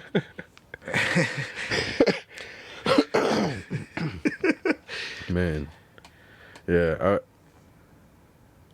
I was not necessarily surprised that it was only 40 seconds, but I think that as much as the hype was built up for weeks, and then to have it unfold in 40 seconds is, I don't know if it's anticlimactic or climactic or what. I don't know how people are perceiving it, but from my side, I'm like, damn, I wish I would have been pissed if I paid $65 and I was a casual fan and got 40 seconds of Cowboy not landing one strike, getting taken out by a shoulder. Right. The first time in the history of the UFC, a shoulder technique, a shoulder strike takes somebody out. That's not suspect. But that's where I'm looking at the betting lines, and Macy Barber, and like gave him a black eye with his shoulder. That's impressive. But Floyd Mayweather broke Big Show's nose for WWE. That don't mean WWE is real either. That's true. I also feel like those guys have like amazing doctors, and so Mike Tyson broke Steve-O's nose. That doesn't mean Mike Tyson. Steve-O was asking for it though. Hey, no, I mean I'm pretty sure he like that was the point. I'm sure to get punched in the face. He didn't probably get paid for that shit. Yeah, you don't think so? No, fuck no. Steve-O loves punishment. He got his nose broken for free. You don't think if somebody was like, hey, you don't think there was some kind of marketing hey, to get Cowboy, for that? let Conor break your nose and go down in the first round and make it look good for $500 million or whatever. It's not gonna be $500 million, but somebody might have paid him $50 million if they fucking bet $500 million and gave him like 10% cut, because who knows how much these people are fucking betting on this shit, man. That's where, to me, when I see the line of Macy Barber -1,000 over Roxanne Modafferi, I'm like, somebody clearly fucking is trying to set a line for a big score, because this is not right. And then the commission, there's a video that came out of her not making weight, but the commission saying she made weight. I've got a hard time believing that they've got this whole fighting league, and that's the best they could come up with for a prime time. Conor McGregor's return to fighting showdown. Like they've been marketing this for forever already. They've been marketing since like the last time he was in the ring, and they've been like, when Conor comes back, he's gonna be like a beast like never seen before, and all this stuff. And then he does all sorts of dumb shit to stay in the media. But you know, it was the everything, all the marketing that they created leading up to the main event was fun. I enjoyed it. By the time like they announced him, they show him coming in back on the screen. When he was on the screen finally at the end of the night, it was like, finally, this is awesome. And then 40 seconds later, it's like, holy crap. 40 seconds. That was awesome. What a fucking entrance. What a comeback. You know, that's like that. It was great. You know, he's a good hype machine. He's got a really good story behind him somehow. Well, and this is where, when I'm looking back objectively, and so it's really weird. Like I'm not sure. Both of them were coming off losses. Yeah. Conor his loss was in 2018. Fucking Cerrone just lost. Who was it? Justin Gaethje. Yeah, he's also older. So, how is a fight at 170 between two people coming off losses going to earn Conor a fucking title shot at 155? How the fuck does that math work, Tien? Wait, what? Yeah, he got a he's been given. Dana was saying that if Conor won that fight at 170 against Donald Cerrone, just came off a loss against Justin fucking Gaethje at 155, I'm pretty sure, not, or maybe it was 170, I forget. Regardless, how is a fight at 170 between two people coming off losses, gonna earn him a title shot at 155 against Khabib? How does that math even work? I don't know. Well, you know, I think Dana White said that he's not going to let him get in the ring with George Masvidal either, or Jorge Masvidal, because he was too small. Yeah. And so he's like, I think that's what this Conor fight was about. Because I think he's trying Cowboy. Yeah, no, I think he's trying to demonstrate that he can play with bigger dudes, and I mean, who are at the end of their careers. I know. But not because he's old, because he doesn't turn down fights. And that's the big problem with Cowboy is, I think what we're seeing with Cowboy is the decision to not discriminate. The fights you take shortens your career, and like without question. And this is where, you know, people shat on Floyd Mayweather for not taking every fight that came at him, but for looking at somebody, I'm older than Cowboy Cerrone. That dude looks like he's like not 70. He's not looking good. He looks like he's for a fucking 36-year-old man. Oh, I thought he was in his 40s. Dude, he's 30. I'm older than him. I'm older than him. Yeah, I'm saying we're both older than that dude. He looks not good, and that's what I mean. That's what happens when you have. What happens when you get punched in the face regularly for like a career? I mean, but it's also because you're getting punched in the face by people you shouldn't be taking fights against, because you're a slow starter and you take unnecessary punishment in the first round because you gotta take some blood or take some blows to get, you know, start. All of the things that make Cowboy himself are terrible, apparently, for a person's longevity, because he did not look good. So that's where I'm saying. Yeah. So Holly Holm, like leading up to the fight, like every pre-fight shot they did of her, she was like getting pumped up, like nonstop the whole time. And then they show her like in the ring, and she's like pacing frantically back and forth. And then as soon as the fight starts, she was just like, they were both like go go go go go. That was actually a really good fight. Yeah. But she was like relentless every step of the way. Every opportunity she had, she took. It was a real interesting fight, and I think she's older than like, she's in like her late 30s or something. Right, but she's like super fit and more discriminate about. Yeah, she's got a really intense mindset about it, and then she got super amped up. She didn't have to like wait to get ready to go. She was like. Yep, exactly. That's a perfect example of somebody who doesn't need to see their own blood to get hyped up. And, you know, if you don't have that anymore. I think it is time for him to step back. Obviously, I'm not saying when telling other people when they're retired, but it's not.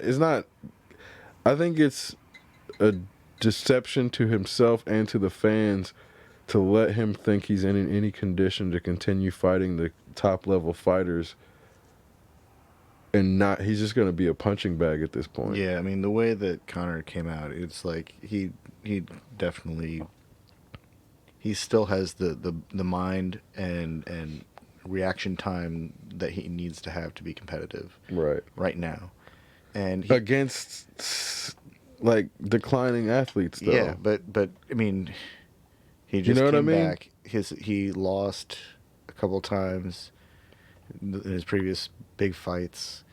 He's got. I feel like he's got. When George St. Pierre came out of retirement, he fought the fucking 185 champion. He went up a weight class and fought the champion. He didn't take a fucking warm up fight against the like number 7 ranked person. Yeah, but he can't just go straight into a championship. He could have. Could he have? If he wanted to, he could have demanded it. You think? Yeah, he could have fucking demanded like with Kamaru Usman, because he is an incredible draw, dude. If he would have started talking shit about Nigeria, Kamaru Usman would have asked for that fight. But that's not. He don't want that smoke. He don't want that smoke. If he gets a fight with Kamaru Usman, I guarantee you ain't gonna say shit about Nigeria, bro. I guarantee you ain't saying shit about Nigeria. He just like the way Kamaru Usman broke Colby Covington's jaw after talking all that shit. He the same shit. That was the guy who was saying all sorts of racist MAGA shit. Yeah, he went the MAGA heel. So this is where the UFC people are playing heels and face like WWE. They're all stealing WWE shit now. It's same as Conor. Well, they've got to work their way through some meat before they can get to the action. So what I'm saying is, the way Conor was doing that anti-Muslim, gonna talk shit about he talked shit about his wife's fucking like Muslim wearing a Hajib. Yeah, and shit like that, where you're like, dude, say some shit like that about Nigeria. Yeah, this dude, he's and then have the fight in Nigeria. Well, fuck, that ain't gonna happen. No. Fuck no. But then this dude is like 6'1" or 2. He'll be when he's in the octagon. He'll be 185, 190. Well, I guess you're only allowed to gain 10% back. So the most he could be is 188 the night of the fight. But this is talking about Conor could barely hit 170. So like this is 170 versus 188 you're talking he's cutting down to 188 and Conor's going up to 170. So right there you got a huge weight difference. I feel like watching Khabib fight, I feel like I'm watching a dude who trimmed down a lot. Like, he's got a frame that could support a lot more muscle mass if he really wanted to. And it's like he's got skeletal muscle. He's all skeletal muscle. So he can just, like, hold whatever position he wants to hold, it seems. And I feel like he could be competitive at a higher weight class. Yeah. But looking at Conor last night, I feel like if he were to gain any more mass, he would be sacrificing too much of his speed, which is like critical to his style. Yep, and that's exactly right. That's like going to like Super Saiyan level. Exactly. That's funny. That's exactly what I was thinking. But there is an upper limit to it in that you can only gain so much. This 2 is the one that's too slow. Yeah, and then stronger, 3 they regain their speed back. It's like strong, but not as fast. Because they're not as bulky. They're stronger at 2 than they are at 3. But they're too slow. But their power level's higher at 3. Yeah. But their actual physical strength is higher at 2. Yeah. But that's why they're slower. Yeah.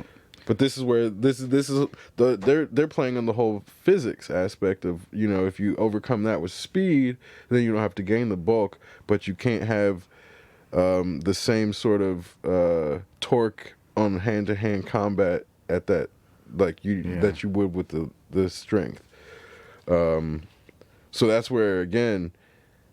He's not going to fucking take that, like, when you start talking shit about somebody's culture, that's when you get the Khabib flying over the cage shit. Because he's coming with the fucking anger of his ancestors and the fucking people that are still alive that you talk shit about.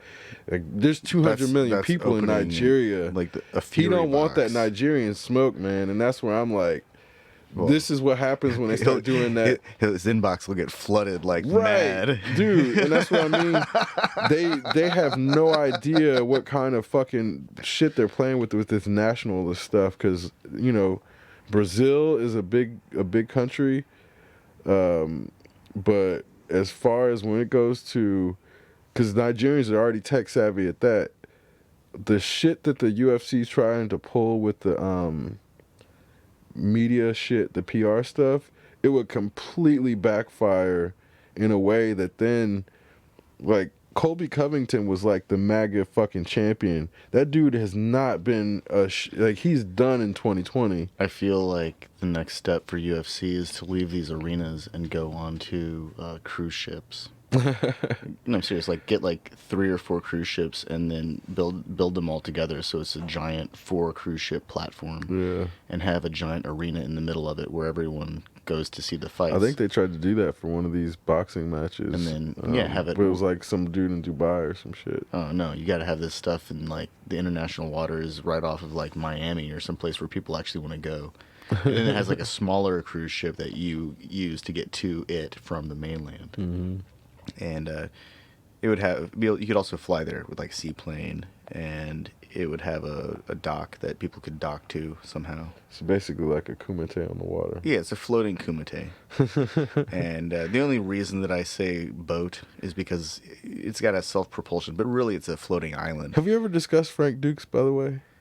I think, you know, Frank Dukes is a really interesting character, and if we start digging into his like, internet legend, we'll discover some really, really interesting anomalies with regards to reporting of dates and locations, and then times when he would have been in other places and locations for, like, you know, release of videos or to be at a certain fight that he was supposed to have been. You know, there's a lot of mythology around that stuff. It's really interesting. As an example, this is a funny time where in America, and also, you could just make shit up and people would make whole ass movies about your life. Like, whole ass movies. When at like the end of Bloodsport, when they're like talking about how they clocked his leg speed. I'm not actually sure that was a thing. No, I'm not actually sure that that's a fast kick leg speed. Like, I think that actually might be kind of slow. Like, from what I've witnessed at like Taekwondo tournaments and testing, like, there's some like flying legs that are extremely fast. Yeah. Like, really stupid fast. And no offense to Jean-Claude Van Damme, because I love his movies, no matter how cheesy they are. Actually, he made one, Jean-Claude Van Johnson, which is a very self-referential, like, satire. Oh, right, where he's an actor. Yeah. He's an action actor, and it's very cynical. And I actually think that that's quite possibly his best work, because he manages to lampoon himself in a way that only he could really do. Yeah. And, but, you know, Bloodsport's cheesy as fuck. And then they remade it years later, and they, instead of having it, like, you know, in downtown Thailand or whatever, they have it in, like, the mountains of, I can't remember what it was called now. The Quest.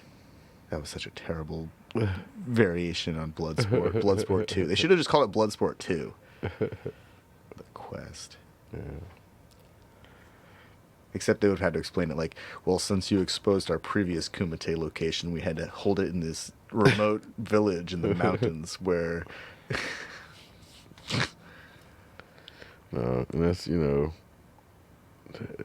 the age before the internet, man, where you can't fact check somebody's bullshit, so some people are gonna build the legend of Frank Dukes and his mythical Kumite. Let's like, realistically, let's think about how there's obviously some kind of gambling going on to finance and facilitate the Kumite event itself. Mm-hmm.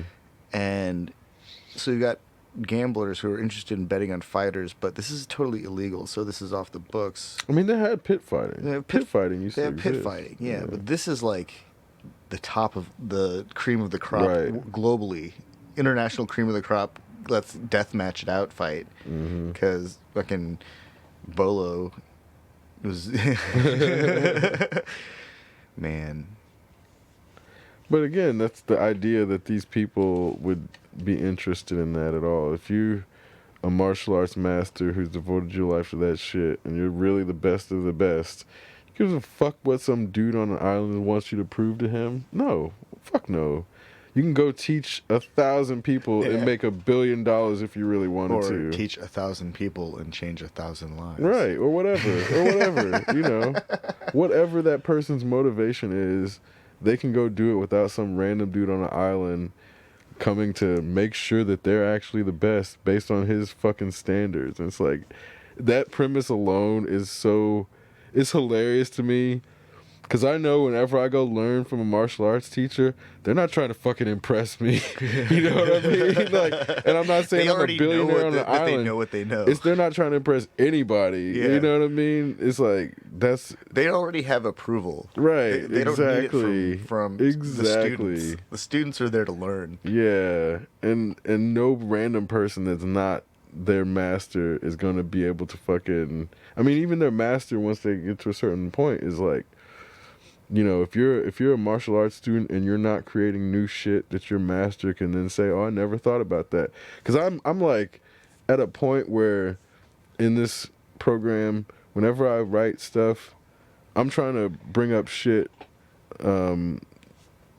If my professor can say, oh, I've never seen that, or I've never thought of that, then I'm doing my job. I don't want to fucking just get affirmation on some shit that my professor already knows. Like, no matter what subject it's in, whether it's martial arts or fucking cybersecurity.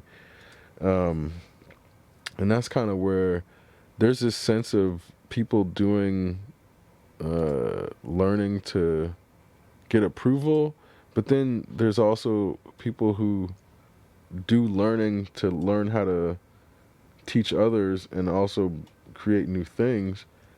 And I prefer to be the latter, because I like when I say do learning, I'm using it as a phrase to say learning is an action on its own. So when I do learning, it's like I'm trying to build myself. Like, learning, it feels as if it needs to be qualified by the sense of like actively doing it to, you know, I'm setting aside time to learn. Yeah, it's setting aside time to learn does not to me indicate enough that I'm like doing learning. And that's kind of where it sounds weird to say it, because English has rules about, you know, which words are supposed to be the modifiers. But I'm like, no, this is to me what I'm actually trying to express. Learning is, saying I'm learning is not enough. No, I'm doing learning. And yeah, obviously there's other ways to say it, but I think it's more indicative of the actual tense, because there's a sense of when you're observing yourself doing something, it's different than actually doing it, and you can do those things at the same time, but those are two different things.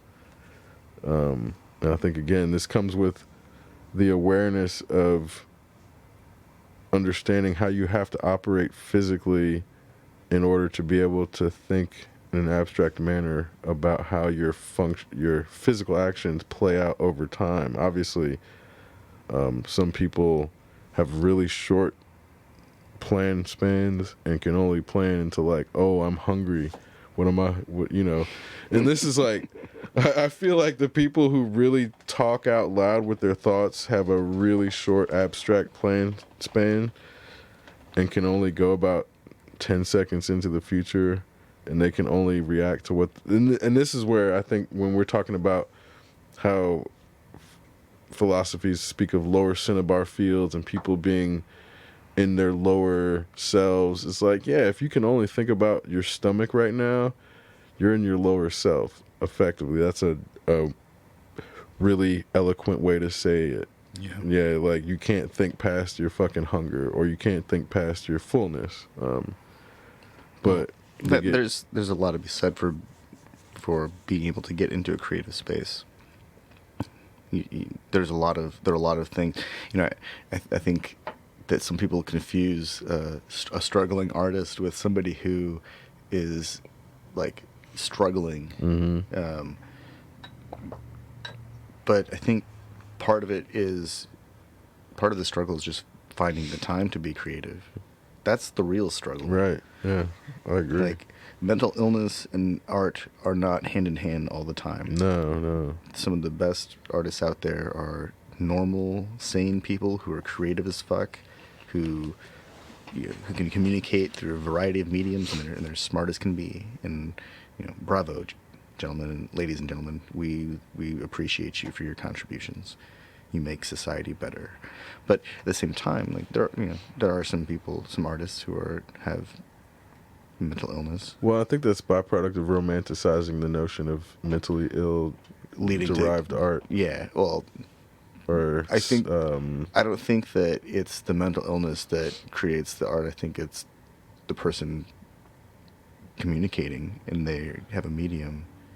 Right. Well, I mean, but I think the romanticism has a conflation of the two. In that the notion is that you have to be mentally ill to make good art. No, that's my point. Is that it's only good art comes from mentally ill places. No, that's exactly my point. Is that only, it's like it's an illusion. Yeah.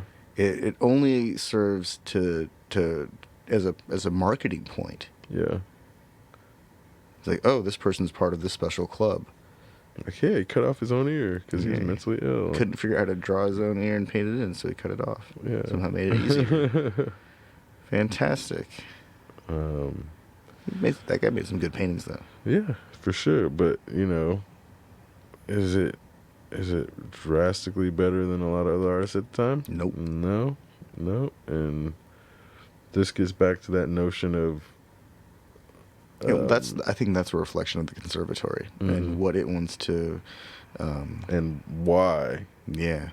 Because, again, it comes back to the idea of his things being more valuable than others because of the story associated with his name. And that's, just so somebody can say, oh, I'm going to buy this Van Gogh and secure my $5 million because this Van Gogh will never drop in value. It's really just money laundering is what these things are coming down to.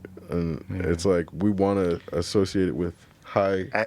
It would be one thing, I think, if the painting is destined to go in a museum, like an actively like visible display where people can appreciate that kind of thing. I mean, but again, okay, let's step back. What is it? I think the Metropolitan Museum of Art is free donations. So if a piece of art is in that museum, shouldn't it be donated? So where's the money involved?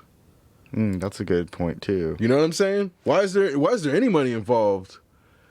Yeah, these are historical artifacts. They should be open for public available access, and people should be able to go see them for free, which they in general are. But then they make you feel bad and say, "Oh, it's free, but we suggest a $20 donation." Wink, wink. If you really want to. I mean, and you can join the club and donate $1,000, and we'll put your name on a brick if you want to donate $50,000. We'll name a wing after you if you want to donate $5 million. Gets back to what Ryan was saying earlier. Yep.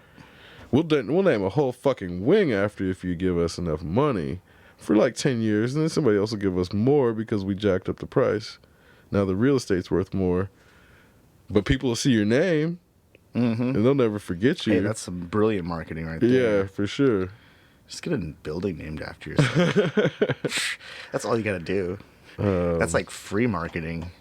And then like anytime anything happens that's the wall somebody has to go through when they want to go enjoy art. Yeah. Or enjoy fucking some shit. So that's why fucking poor people don't go see that shit in general. Because there's that wall. Actually, you know what? Through. That's an argument for an 8K display, is to be able to look at images captured on an 8K camera of works of art so that you can look around them and see them in, extra detail. Yeah. but only if the effort is put into creating those images and making them available to the internet. Yeah. Because if they're not available and it's just some upsampled, 5K, 6K image, it'll be obvious if it's not done right. So then once again it falls on to the depth of the effort of whoever is performing the archival photography of these paintings. Yeah. Well, and in that, I think it may be even better of an experience to be able to. Well, no, that's not true, because I think what ends up happening is your screen is going to limit your experience. So then, if in the case of like, I forget the name of the image, but there's that famous impressionist painting of the French promenade, or it's like the like everybody having a picnic in the park. But it's fucking gigantic. You'll never understand the size of it on until a screen. you see it. Yeah, well, there's some and paintings there's too big. shit like that where I do understand the need to see it in person. I think that's like the nature of like Jackson Pollock, is that Yeah, when I you're can looking see at that. a print and it's the size of, it's an 8x10. You're looking at it in a book and you say, I don't get it. But that's really an image of like a 12-foot by 12-foot painting. And there's no way to fully grasp that. Yeah, until you're in front of it. Yeah, because then that's why I do understand the sense of, if you see an image that's meant to be encompassing because of its enthralling size, seeing it on a fucking 16-inch computer screen is never gonna do that justice. And Yeah, no matter what. I think if you have an 8K display, we're talking like a 7-foot screen. That's like I don't kind know. of big. I mean, this is. I think if we actually measured the brain waves, we'd be able to definitively say. And I think that needs to be studied. For You'll sure. never be able to simulate the real thing. I mean, but there may be a threshold, and that's why. And this is why I do think. Well, there's a threshold at which your brain can be tricked that we can find. I think you're right, because there are a lot of like software instruments that are really nice. They produce incredible sounds. Some of the sounds are impossible. Like, where did that come from? So foreign that I have to go look into it in depth to figure out how it's being made, so I can just put it together in some way and understand it. Yeah. But then there are some like software emulations, no matter how good they are, once I've actually touched the real synthesizer and I see the way that it was designed, and it was designed to be used, versus the way that I use the virtualization, the simulation of the instrument. Once I get to that point where it's like, oh, this is like a brick wall, because now I understand what the real instrument does instead of the way that it's played through a sampler or played through an emulation. Because by being virtualized and by being a simulation of the real thing, it can never be the real thing. Right. No matter how good my converters are, or how much RAM I throw at it, or how much computer I have powering the DAW itself. But that doesn't mean your brain can't be tricked into thinking it, because this gets back to this is why. Had I never used the real thing, I wouldn't have known. And I would have been fine with the emulation. But your brain, in many ways, can't necessarily tell. That's true, up until a point. Your psyche can tell, and this is where I'm saying, like, for example, your brain can't. If you're thinking about performing a physical action, your brain cannot actually tell the difference between performing that physical action and actually doing it. But that's where you're doing it. Yeah. But your brain actually cannot tell the difference. No, it's just a computer. It's just doing right. So this is where I'm saying. So you're making me think, if somebody's wearing a virtual reality headset and then viewing the image at scale in that virtual environment, maybe then that's when your brain can't tell the difference, and that's when you're actually enthralled to the same scale. So there may be a way to induce that same, even though you're in virtual reality, your brain can't tell the difference now. So maybe we're supposed to be seeing museums in the virtual reality environment instead of on a screen. I think it'll end up being some kind of hybridized virtual augmented reality interface. Yeah. Where we'll still have a primary screen that hosts whatever it is we're looking at. Right. But our glasses will continuously augment our reality with information or file storage or whatever have you. It's just a matter of time. And then, of course, we'll be able to flip on virtual mode where the lenses that we're wearing go opaque and then start delivering us really complex images. Yeah. Maybe it'll just beam lasers right into our eyes and just feed information straight into our through our optic nerve. Who knows? That might be kind of cool. Exceptional Radio.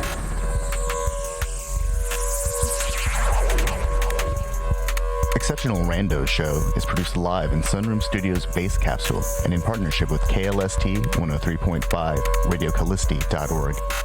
Remember to catch our Exceptional Randos live stream on YouTube every Sunday between 2 and 4 p.m. Eastern Standard Time. And if you have a story, idea, or question that you would like to share, we want to hear from you. Thanks for listening.